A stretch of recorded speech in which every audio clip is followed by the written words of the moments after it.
শুরু করিতেছি মহান আল্লাহর নামে, যিনি পরম করুণাময় এবং অত্যন্ত দয়ালু। আমার গর্ত আমি ভরাট করব, এই জন্য সবার দিকে তাকাই থাকবো না। আমি এমপি হওয়ার পর আমার যতগুলা রাস্তা আছে সবগুলা রাস্তা দেখা যাচ্ছে যে প্রথম সপ্তাহে ছোট গর্ত হয়, পরে কয়েক সপ্তাহ সময়ের ভিতরে অনেক বড় গর্ত রাস্তা চলাচলের জন্য অনুপযোগী হয়ে যায়।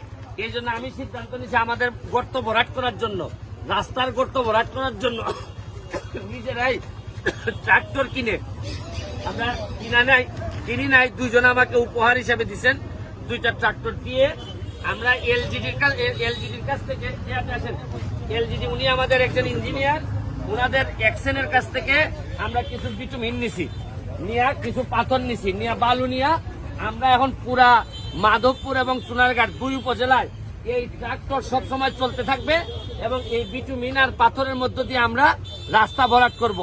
আমার একটা বিশ্বাস যে শুনেন, কাশি যদি ঠিক মতো আপনি চিকিৎসা না করেন তাহলে এই কাশি কিন্তু হাঁপানিতে রূপান্তরিত হয়।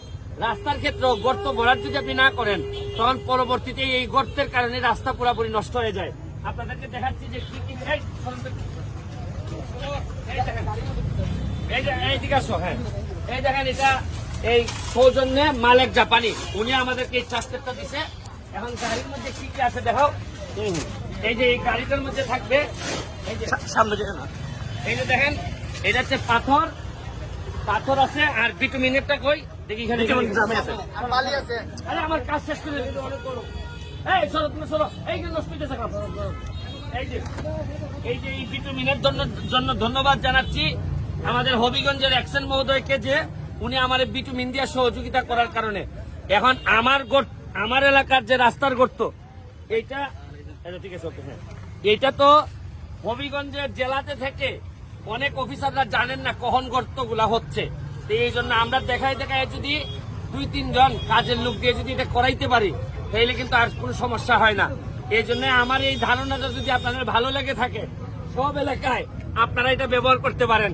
কারণ মেনটেনেন্সের জন্য যে পরিমাণ টাকা খরচ হয়, আসলে প্রপার মেনটেনেন্স শেষ পর্যন্ত হয় না।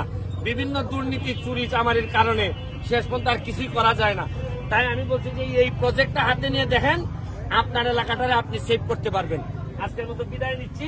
তুমি একটু দেখাই নাও যে এই উদ্যোগটা ট্রাক্টরের মাধ্যমে জনস্বার্থে এই ট্রাক্টর গুলা নিয়োজিত, এরা জনস্বার্থে কাজ করে যাবে। ভালো থাকবেন, সুস্থ থাকবেন। আর আছে নিয়ে আমার এই যে ইঞ্জিনিয়ার সাহেবের কাছে একটু ইন্টারভিউ নিয়ে নাও, একটু 1 মিনিট একটা ইন্টারভিউ নিয়ে নাও।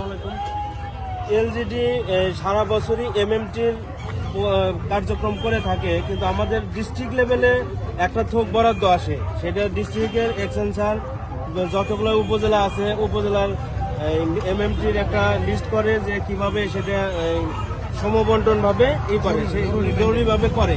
সেই ক্ষেত্রে আমরা সামান্য বরাদ্দ পাই, কিন্তু এখন আমাদের এমপি স্যার যে একটা উদ্যোগ নিচ্ছে, সেখানে এই কাজটা আমাদের আরো ত্বরান্বিত হবে। আমরা যে বরাদ্দটা পাইতাম সেটা তো করবোই, তারপরে স্যারের মাধ্যমে আরো অনেক করতে পারবো। ধন্যবাদ আপনাকে। এই হচ্ছে আমাদের ট্রাক্টর। আমরা যদি একটু আপনাদেরকে ট্রাক্টরের লেখাটা দেখাই, এই যে দেখবেন কত আছে।